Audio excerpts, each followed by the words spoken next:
Like, I'm afraid to speak up now. Remember during COVID, they were censoring doctors. You couldn't say anything. It's tragic what's happening. Yeah. Fox had me on to talk about it. They took it down after half a day because the backlash was so insane. But per the UN, about 868 million people could starve to death in the next 24 months, almost 1 billion. So in the next 24 months? Yeah. We're still crashing today. Dalio says we're now in a depression. So that's why I speak what I said. And so at Freedom Fest, even I got censored there. So what's happening to America?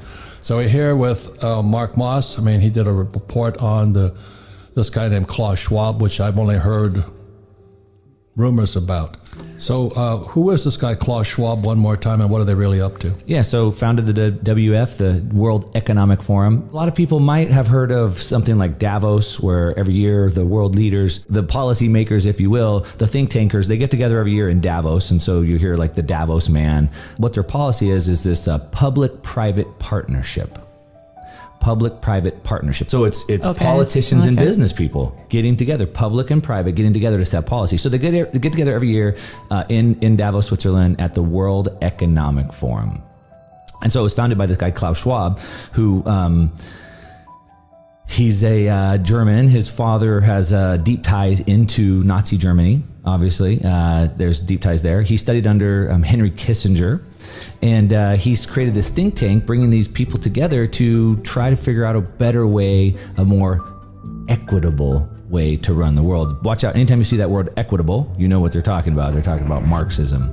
And so what he's done is he's just taken the same ideas. You said we haven't seen this before, but of course we have. It's the same ideas being rehashed. And so it's just Marxism all over. So they get the world leaders together, the politicians, the public, and the private, and they come together in what he's calling stakeholder capitalism. Stakeholder capitalism. So instead of businesses should focus on profit, he says, no, business shouldn't focus on profit. Business should focus on the community, ESG, environmental, social, governance. We should be equitable. And so basically distorted all these things, but they want to do it through power, through control, forcing people to comply instead of educating people and showing people better ways. And so they've done it through the public-private partnership. So basically through the money. So now if you don't fall in line with what their policies are, no money for you, no investment for you, right? And if these big companies don't follow along with their policies and push these things down, they don't get the funding, and then they basically get pushed out. And I think it's important to understand too, like where we're at in the world, right? We're at this peak centralization, central planning. Right. I like to say central planning always fails, and because they don't have enough data, they know they don't have enough data. You can't organize billions of people, right? But they're trying to. And so central planning, so it's World Economic Forum, World Health Organization, the UN, the IMF, the BIS. What's the BIS? So that's the Bank of International Settlements. The Bank of International Settlements, that nobody knows what the BIS is. And the BIS... It's the central bank. The central bank of central banks, exactly. And so if you look at an org chart, I have in a presentation I gave, I think it was at George's conference, I had an org chart of the way I see the world. And on the org chart, the BIS sits at the top. Below the BIS, then you have some of these think tanks. So the World Economic Forum is one of them, the Club of Rome. And so they're the policy makers. And then they push it down to the next row in the org chart to the policy enforcers, which are the governments. And so the governments sit a few levels down. So it's really a coup of the bankers. And they use this banker, the BIS at the top, to push these ideas through the think tanks and then down to the policy enforcers. And then we're down at the bottom of the subjects of all that, right? So Klaus is kind of running this. He's sitting on top of the world, hobnobbing with all these people, flying their private jets over to Davos, telling us that we need to cut back on our energy. Telling us that we need to eat the bugs. This is on their website. They're talking about why we should be eating bugs or more sustainable. I've seen was it Kim Basinger? Or no, who was Nicole Kidman? Nicole Kidman, there was she made a commercial of her actually eating bugs. That's what they're putting on TV now. I was on Fox Business 2 weeks ago. They asked me about an article the UN put out, when the UN titled the article, why it's good to be hungry, why being hungry is good. And they were saying we need people to be starving because there's all these jobs that have to be done that nobody would do unless they were starving. Who said that? It was an article on the UN website. Wow. And like I said, Fox had me on to talk about it. They took it down after half a day because the backlash was so insane. But per the UN, about 868 million people could starve to death in the next 24 months, almost a billion. So In the next 24 months? yeah.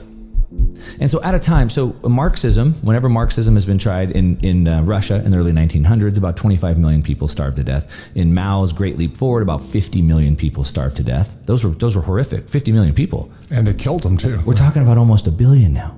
And so at a time when we have almost a billion people that could be starving to death, shouldn't we be trying to get as much food as possible out? We would try to do everything we can. But in Holland, they've gone and shut down the farms. They've taken over, they're trying to take over their land, and they want to take over the farms and stop them from growing not just food, but also raising cattle and meat. And so now it's massive protests are happening in Holland at a time where we need more food. In the United States, the farmers are being paid not to plant. They're not allowed to plant on some of their land. And they went and they petitioned the Secretary of Agriculture and said, hey, let us plant. We can get more food. And they said, no, it's not in line with our agreement for the Paris Accord. Paris Accord. It's just the environmental thing. Which is the environmental thing, which is what President Trump had pulled us out of. And then Biden's very first day in office, the most important thing he had to do by executive order was put us back into the Paris Accord. So we can't grow food in the United States because of climate change. Holland can't grow food. And now the protests are happening all over the world, and it's even bigger. So like in all throughout Europe, there's an energy crisis going on.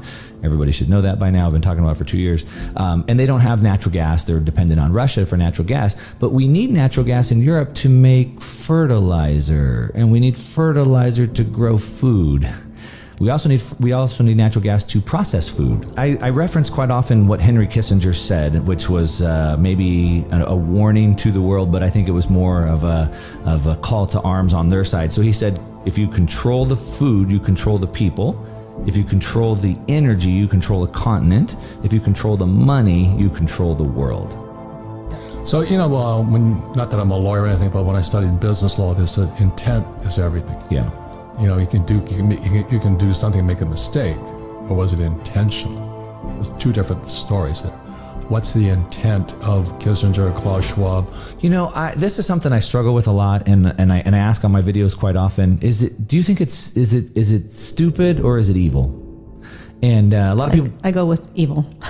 It's both, right? So there's certainly people that know what they're doing and it's evil, and then I think there's a lot of people that have just come up in the system and they're just brainwashed by it. But in the Avengers, they had the enemy, the evil guy was Thanos, and he came up with this theory where he had to kill half the world in order to save half the world, right? We had to get rid of half the population.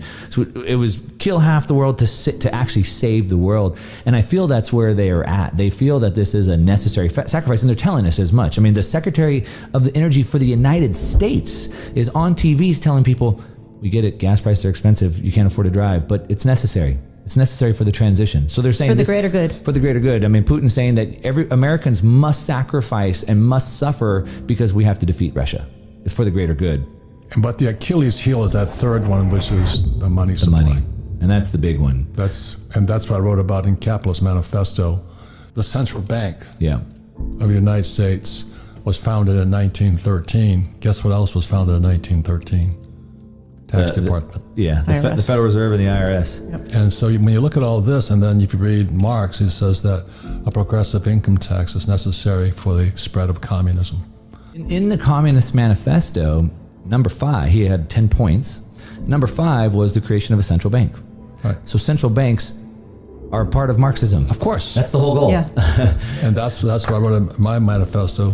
The central bank is communism, central controlled economy. Most people are completely uninformed. Is it possible to turn this thing around, or? Yeah. So it depends on what you're trying to do, right? So if you're just trying to protect yourself and like, can I go live on a mountaintop and protect myself till I die, or am I going to try and save the world, right? And so I'm trying to save the world, right? We're on different things. In the book, the Uncommunist Manifesto, we did our same 10 points, and point number 4 was the abolition of any and all central banks. So we just say, we need to end it. Obviously you guys are educators, and I've now become an educator. And I think good ideas win because they're better.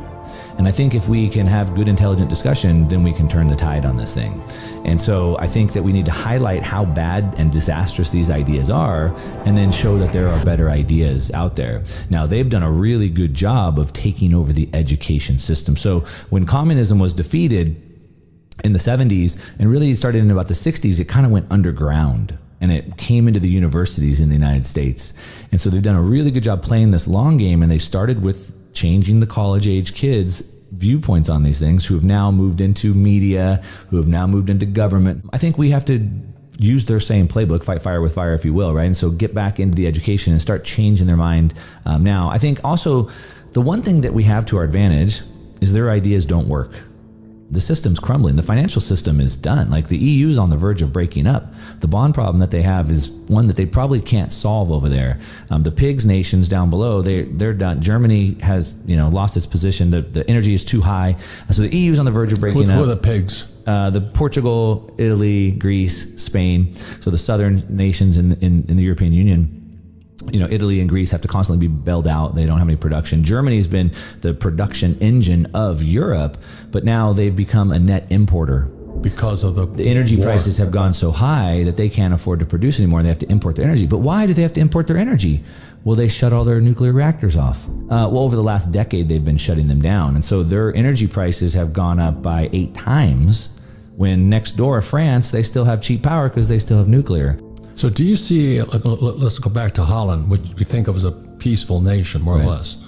What are they doing to fight back there?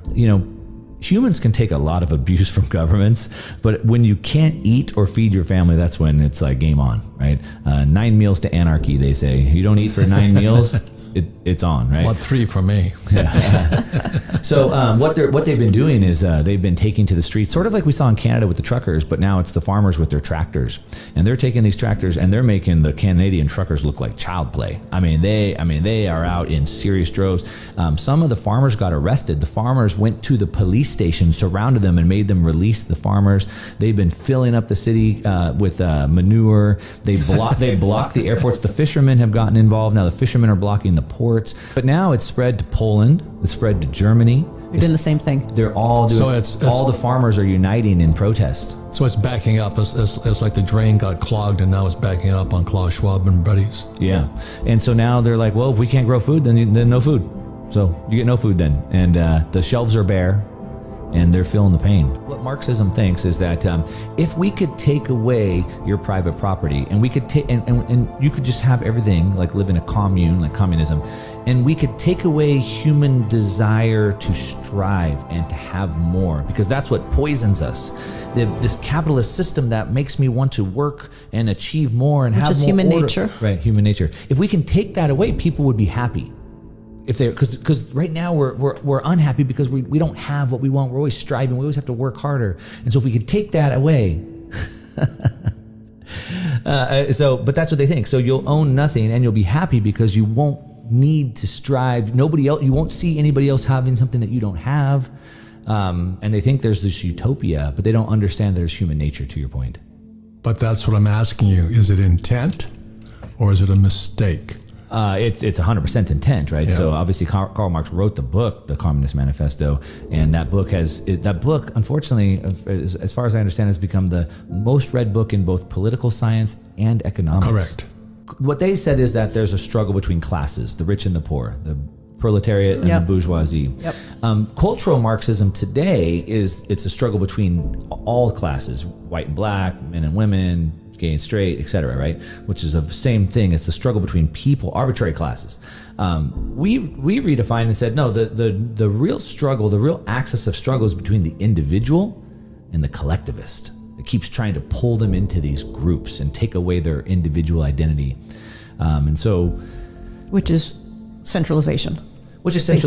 Right? And Command and control. This is communism. well, because what these Keynesians want to do is they want to boil us down to a digit on a spreadsheet. And so these people are like this, these people are like this, and they take away the things like motivation, and they don't take things into consideration like that make us an individual. I believe that individualism is great. I believe individualism is necessary because if we're different, we can all see the same thing, but draw different conclusions. We see different problems, and we come up with different solutions, and so we can have more progress in the world. If we're all the same, looking at the same thing, where will we have?